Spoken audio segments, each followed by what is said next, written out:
Há uma pequena cidade na costa sudoeste da Suécia chamada Angelou.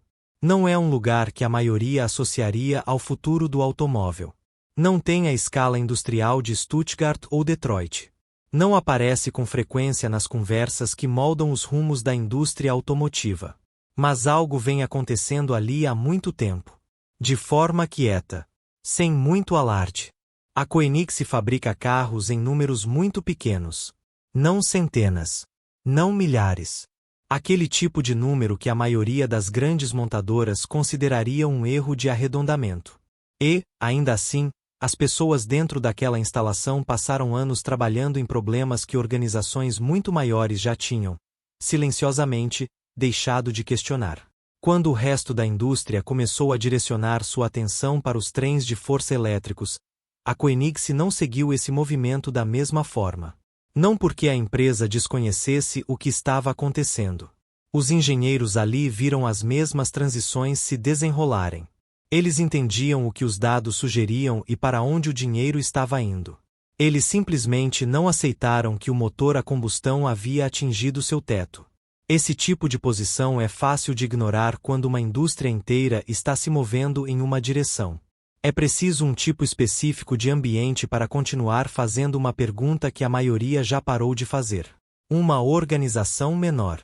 Uma cultura que mede o progresso pelos seus próprios padrões, não pelo consenso da indústria. Uma disposição para tratar limitações aceitas como pontos de partida, não como conclusões. Por anos, esse trabalho continuou sem atrair muita atenção de fora. A pergunta que faziam não era nova. Mas a resposta que estavam construindo, essa parte era diferente. No início desta década, a indústria automotiva havia chegado perto de uma conclusão compartilhada. O motor de combustão interna ainda tinha anos de uso pela frente. Mas seu desenvolvimento, para a maioria dos participantes sérios, estava efetivamente encerrado. O futuro pertencia aos trens de força elétricos. Isso não era uma opinião marginal. Estava refletido nos orçamentos, nas decisões de contratação, nas prioridades de pesquisa das maiores montadoras do planeta. Empresas que passaram um século aperfeiçoando a tecnologia de combustão começaram, discretamente, a redirecionar seus talentos de engenharia. Novos graduados entrando na indústria eram orientados para sistemas de bateria e desenvolvimento de motores elétricos. A linguagem usada nas salas de reunião mudou. A combustão passou a ser associada à gestão de transição, não à inovação. Essa mudança aconteceu gradualmente. Depois, do jeito que essas coisas costumam se mover, aconteceu rapidamente. Os prazos dos governos a reforçaram. Vários mercados importantes estabeleceram datas para eliminar gradualmente a venda de novos veículos a combustão. Os investidores seguiram os sinais regulatórios. O financiamento para a infraestrutura elétrica cresceu. O financiamento para pesquisa em combustão encolheu. Não dramaticamente, na maioria dos casos, mas consistentemente. O que isso criou foi um tipo específico de silêncio em torno de um tipo específico de pergunta. Não uma regra contra questionar se a tecnologia de combustão ainda tinha potencial inexplorado. Simplesmente um ambiente onde fazer essa pergunta não parecia mais um uso produtivo de recursos sérios.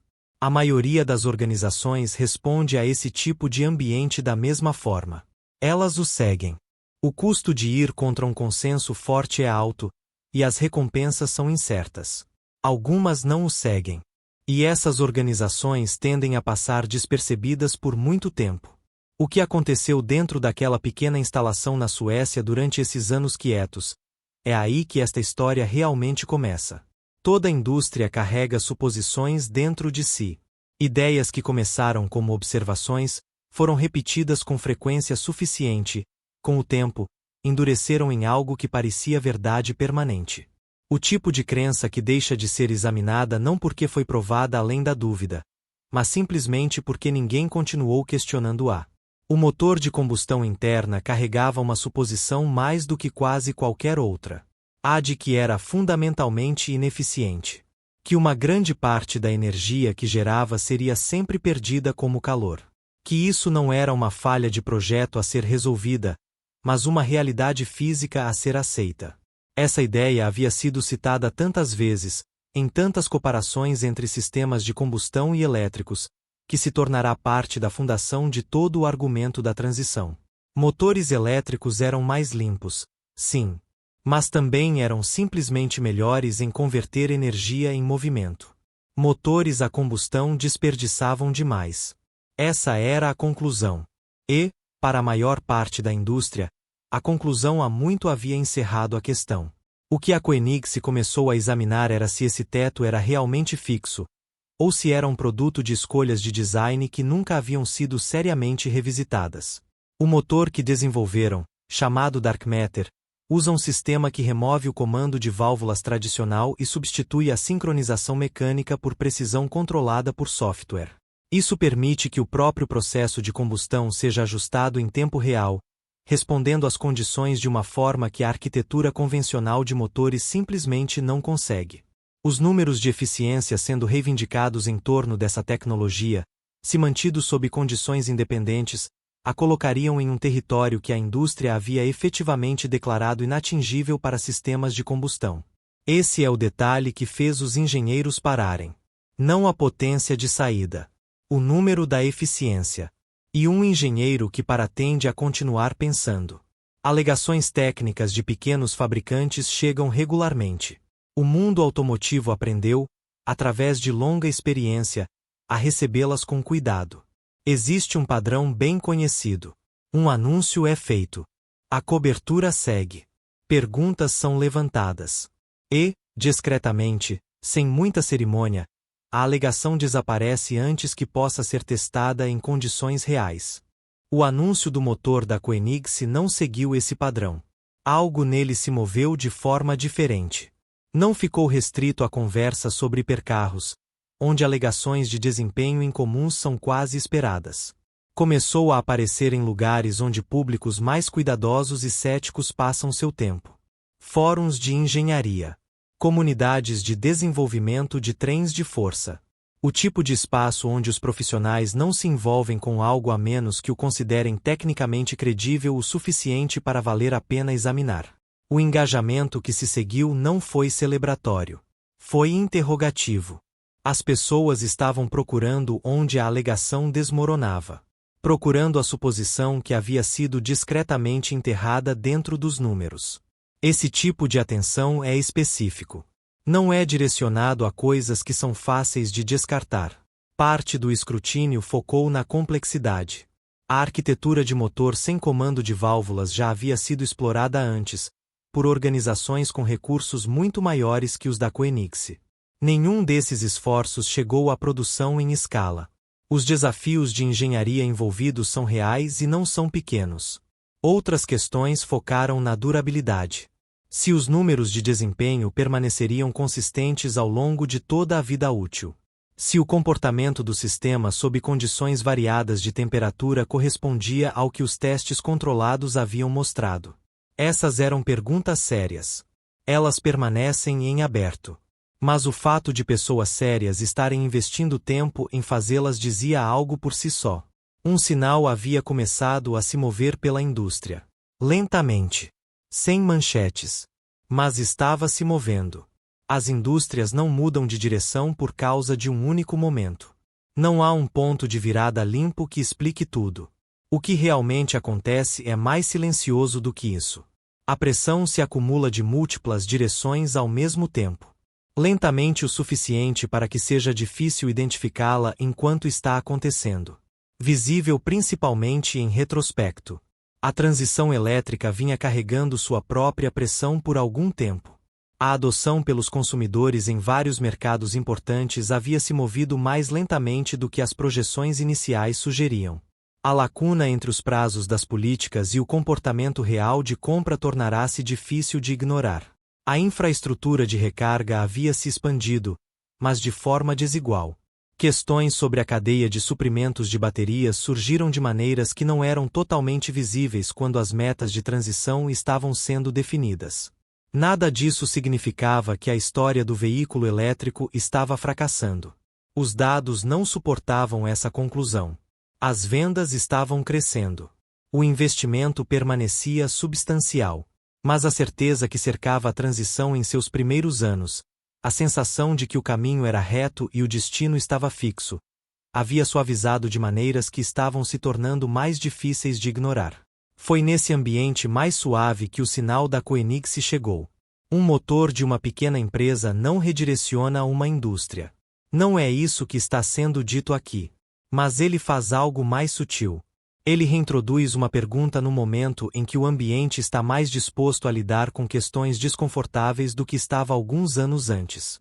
Há relatos, não publicizados, de engenheiros em organizações maiores começando a revisar trabalhos de desenvolvimento de combustão que haviam sido discretamente arquivados. Conversas internas sobre se o teto de eficiência havia sido abandonado prematuramente. Nada anunciado. Nada confirmado publicamente. Mas conversas privadas têm um jeito de preceder as públicas. E algo, em vários lugares ao mesmo tempo, havia começado a se agitar. A Koenig já fez alegações técnicas ousadas antes.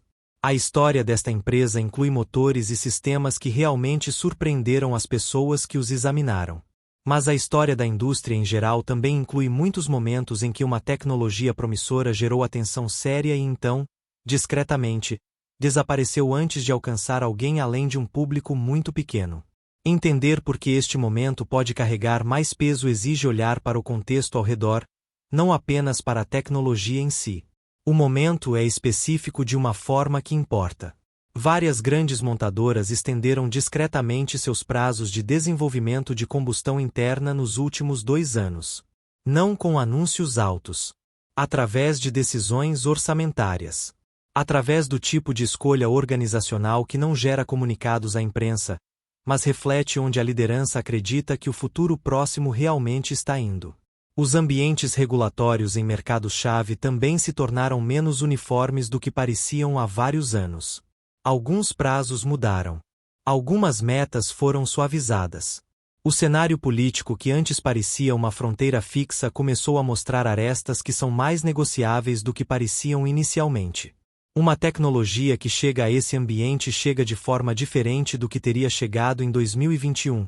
Quando o momentum era forte e a direção parecia definida. Há também uma questão que está por baixo da história da Koenig especificamente. Se a empresa em si escala além do seu tamanho atual quase não importa para o que acontece a seguir.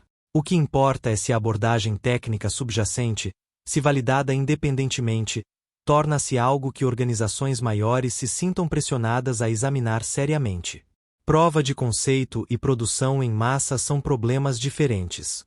Mas o primeiro tem que existir antes que o segundo se torne uma conversa que vale a pena ter. Esse primeiro problema pode agora estar mais perto de ser resolvido do que a indústria reconheceu. E o reconhecimento, nessas situações, tende a chegar mais tarde do que a realidade que descreve. A história ainda não tem um final limpo. Essa é talvez a coisa mais honesta que pode ser dita sobre onde as coisas estão agora. Várias coisas determinarão se este momento se tornará uma nota de rodapé na história automotiva ou algo que as pessoas olharão para trás como um verdadeiro ponto de virada. A primeira é a verificação independente. Não os próprios dados de teste do fabricante, que são sempre moldados pelas condições que o fabricante controla, mas a validação externa, conduzida por pessoas que não têm interesse no resultado. Esse processo é lento. Não é dramático. Não gera muita cobertura enquanto está acontecendo. Mas é o passo que separa uma alegação convincente de um fato estabelecido. A resposta das grandes montadoras importará de maneiras que não serão imediatamente visíveis. Declarações públicas das principais montadoras tendem a refletir a estratégia de comunicação tanto quanto a realidade interna. O que realmente sinalizará algo é para onde os recursos de engenharia se movem. Se pesquisadores que haviam sido redirecionados do desenvolvimento de combustão começarem, discretamente, a retornar a problemas relacionados. Esses movimentos acontecem sem anúncios. As trajetórias regulatórias moldarão o ambiente econômico em torno de tudo isso. Uma extensão de prazo político em um grande mercado muda o cálculo para todas as montadoras que observam esse mercado. E, abaixo de tudo isso, há uma questão mais simples. Se as pessoas que compram e usam veículos se encontrarão, nos próximos anos, diante de escolhas que parecem significativamente diferentes do que esperavam. Nenhum desses resultados é certo.